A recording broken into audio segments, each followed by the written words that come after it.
کوئی مسلمان اللہ کی عبادت کرتا ہے تو اس کا مقصد اللہ کی رضا مطلوب نہیں ہوتی. اس کا مقصد یہ نہیں ہوتا کہ میں یہ اللہ کی رضا کے لیے کر رہا ہوں یا اللہ تعالیٰ کو خوش کرنے کے لیے کر رہا ہوں. وہ عبادت کسی اور مقصد کے لیے کر رہا ہوتا ہے. اس کی خواہش یہ ہوتی ہے کہ لوگ اس کے یہ کارنامے جانیں، اس کی عبادت کے یہ طریقے جانیں. اس کے اندر اخلاص نہیں ہوتا، وہ عمل اس نے اللہ کو خوش کرنے کے لیے نہیں کیا ہوتا. پہلی صورت تو یہ ہے. ریاکاری کی دوسری صورت یہ ہے کہ بندہ جو اللہ کی عبادت کرتا ہے مقصود تو اس کا اللہ کی رضا ہی ہوتا ہے، اللہ کو خوش کرنے کے لیے ہی عبادت کرتا ہے. لیکن جب لوگوں کو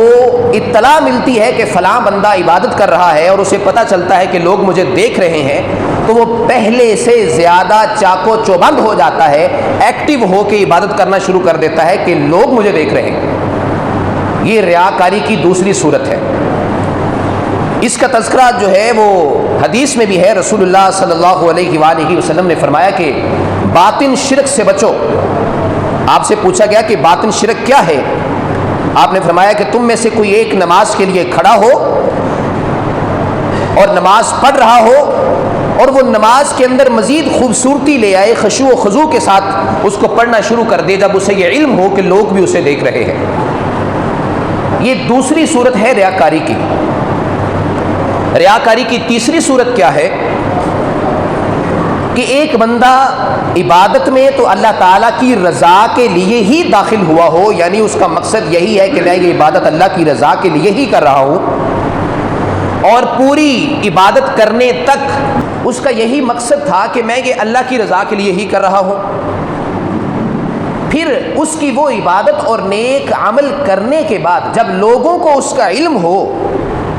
تو لوگ اس کی تعریف کریں کہ فلاں بندہ نماز پڑھتا ہے، اس طرح پڑھتا ہے، فلاں بندہ یہ فلاں نیک عمل کرتا ہے، صدقہ و خیرات کرتا ہے تو اتنا زیادہ کرتا ہے، زکوٰۃ کی ادائیگی اس طرح سے کرتا ہے، یہ فلاں بندہ سخی ہے، فلاں بندہ دھوکے باز نہیں ہے، فلاں بندہ امانت میں خیانت نہیں کرتا ہے، فلاں بندہ جھوٹ نہیں بولتا ہے. کوئی بھی عبادت جب لوگوں کو اس کا علم ہو، لوگ اس کی تعریف کریں تو وہ اس پر خوش ہوتا ہے کہ لوگ میری اس فلاں عبادت کی وجہ سے، فلاں نیک عمل کی وجہ سے لوگ میری تعریف کر رہے ہیں، وہ اس پہ خوش ہوتا ہے. اور مزید اس کی خواہش اور کوشش ہوتی ہے کہ لوگ میری اور تعریف کریں. چوتھی صورت کیا ہے کہ جو کوئی بھی وہ نیکی کرتا ہے، نیک عمل کرتا ہے، نیک عمل کرنے کے بعد اس کے ذہن میں یہ بات ہوتی ہے کہ اب مجھے لوگ جو ہے وہ پروٹوکول دیں. میں اگر خریداری کرنے کے لیے بازار جاؤں تو لوگ مجھے جو ہے وہ پروٹوکول سے خریداری کروائیں، دوسروں سے زیادہ جو ہے وہ مجھے اس کی قیمت جو ہے وہ کم ادا کرنا پڑے، وہ چیز مجھے سستی ملے. یا اس کے علاوہ اس کی یہ خواہش ہو کہ میں جب مارکیٹ میں نکلوں، گلی محلے میں نکلوں تو لوگ مجھے سلام کرنے میں پہل کریں، لوگ مجھے پہلے سلام کریں اور لوگ مجھے خندہ پیشانی سے پیش آئیں. یہ چوتھی صورت ہے ریاکاری اور دکھاوے کی. اس میں بندہ عبادت، نیک عمل اللہ کی رضا کے لیے اس نے شروع کیا، اللہ کی رضا کے لیے ہی آپ نے اس نیک عمل کو ختم کیا، لیکن اس کے ذہن میں یہ بات ہے کہ میں یہ چونکہ یہ نیک عمل کرتا ہوں، نماز پڑھتا ہوں، تہجد پڑھتا ہوں، یا میں یہ فلاں فلاں نیکی اور عبادت کرتا ہوں، اس کے ذہن میں یہ بات ہے میں چونکہ یہ نیک کام کرتا ہوں لہذا میں جب مارکیٹ میں نکلوں تو مجھے زیادہ پروٹوکول دیا جائے، میری عزت افزائی کی جائے، لوگ مجھے خندہ پیشانی سے ملیں، سلام کرنے میں مجھے پہل کریں. یہ بھی ریاکاری کی ہی ایک صورت ہے. پانچویں صورت ریاکاری کی، کوئی شخص یہ سوچے، اس کو آپ کہہ سکتے ہیں جسمانی ریاکاری. جیسے کوئی شخص اپنے چہرے کے اوپر زردی لے آئے یا اپنے جسم کی کمزوری کو ظاہر کرے، دکھانا یہ مقصود ہو کہ میں بڑا عبادت گزار ہوں، اسی لیے یہ کمزوری میرے اندر آ گئی ہے، اسی لیے میرا یہ کلر تھوڑا سا خراب ہو گیا ہے. دکھانا یہ مقصود ہے کہ میں بڑا عبادت گزار ہوں اور میرے اوپر آخرت کا خوف غالب ہے، اس لیے میں یہ کام کر رہا ہوں. یہ ہے جسمانی ریاکاری. اس کی دوسری مثال یہ سمجھ لیں کہ اگر نماز پڑھتے پڑھتے کسی کے ماتھے کے اوپر نشان بن جاتا ہے تو وہ اپنے اس نشان کو بڑا عیا اور واضح کرے اور لوگوں سے یہ امید اور توقع کرتا ہے کہ یہ مجھے عبادت کی وجہ سے، نماز کی وجہ سے یہ نشان پڑا ہے، میں اللہ کی عبادت کرتا ہوں۔ یہ بھی ریاکاری کی ہی ایک صورت ہے۔ چھٹی صورت ریاکاری کی کہ کوئی شخص جو ہے وہ لباس پہنے جس کے اوپر جو ہے وہ آپ کہہ لیں کہ پیوند لگے ہوئے ہوں، یعنی کوئی شخص جو ہے وہ پیوند لگا ہوا یا آپ کہہ لیں کہ گھسا پٹا سا لباس پہنے اور لوگوں کو یہ دکھانا مقصود ہو کہ میں بڑا عاجز ہوں، میں عاجز پسند ہوں، میں بڑا عبادت گزار ہوں، میں عاجزی کو پسند کرتا ہوں، لوگوں کو یہ دکھانا مقصود ہو۔ اب یہ دیکھیں یہ ساری کیفیت ذہنی کیفیت ہے، تو یہ بھی ریاکاری کی ہی ایک صورت ہے۔ ریاکاری کی ساتویں صورت یہ ہے کہ کوئی شخص اگر کوئی واعظ کرتا ہے، نصیحت کرتا ہے یا کسی جگہ پہ ڈیبیٹ کرنے کا موقع میسر آتا ہے، ڈیبیٹ کرتے ہوئے یا قرآن مجید حفظ کیا ہے، کچھ احادیث حفظ کر لی ہیں، یہ ساری چیزیں مطلب اسی میں آتی ہیں، تو وہ اس میں اپنا آپ دکھانا چاہتا ہے، اپنی زبان درازی دکھانا چاہتا ہے، اپنی فصاحت و بلاغت کا لوگوں سے کہلوانا چاہتا ہے کہ میں بڑا فصیح و بلیغ ہوں،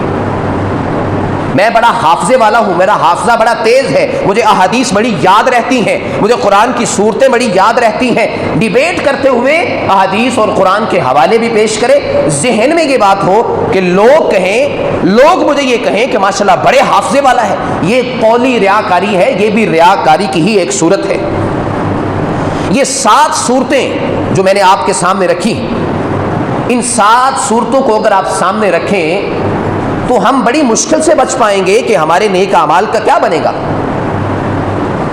اتنا باریک بین اور اتنا کینلی ہم نے نیک عمل سوچ سمجھ کے کرنا ہے،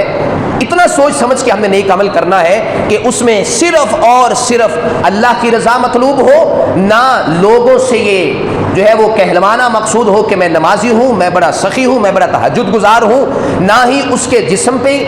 کوئی ایسی صورت ظاہر ہو کہ وہ لوگوں کو دکھانا چاہتا ہو کہ میں اس طرح کا لباس پہنتا ہوں، یا اس کی جو ہے وہ جسمانی کمزوری اپنی دکھانا چاہے،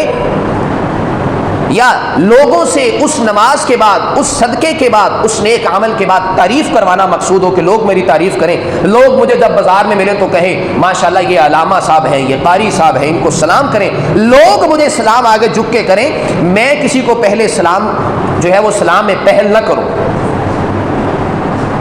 یہ ساری صورتیں ریاکاری کی ہی صورتیں ہیں، اور خدا نخواستہ اگر ہمارے نیک عمل میں سے کوئی ایک بھی ان جو ہے وہ صورتوں میں سے کوئی ایک بھی صورت پائی جاتی ہے تو ہمارے نیک عمل اللہ کی بارگاہ میں قبول نہیں ہوں گے۔ 8ویں صورت کا بھی تذکرہ آپ سے کیے دیتا ہوں۔ 8ویں صورت کون سی ہے ریاکاری کی؟ کہ اخلاص جو ہے، اخلاص ہوتا ہے خلوص نیت سے کام کرنا، اللہ کی رضا کے لیے کام کرنا، اللہ تعالیٰ کو خوش کرنے کے لیے کام کرنا۔ اخلاص کو اپنے مقاصد کے حصول کا ذریعہ بنا لینا، یہ بھی ریاکاری ہے۔ مثلا شیخ الاسلام امام ابن تیمیہ رحمۃ اللہ علیہ فرماتے ہیں کہ امام غزالی رحمۃ اللہ علیہ کو معلوم ہوا کہ جو شخص 40 روز تک اللہ تعالیٰ کے لیے اخلاص اپنائے تو حکمت اس کے دل سے نکل کر زبان پر آ جاتی ہے۔ 40 دن تک اخلاص کے ساتھ ہر نیک عمل کرے تو حکمت جو ہے، دانائی، وہ اس کے دل سے نکل کر زبان پہ آ جاتی ہے۔ فرماتے ہیں امام غزالی فرماتے ہیں کہ میں نے 40 روز تک ایسا کیا تو کچھ بھی نہ ہوا، حکمت دل سے نکل کے زبان پہ نہ آئی۔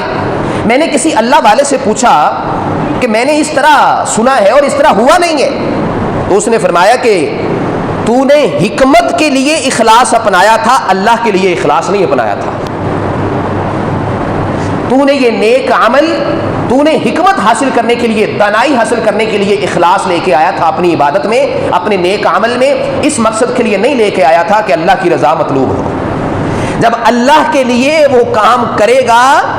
تو پھر حکمت نکل کے دل سے نکل کے زبان پہ آ جائے گی، جب 40 روز تک یہ کام کرے۔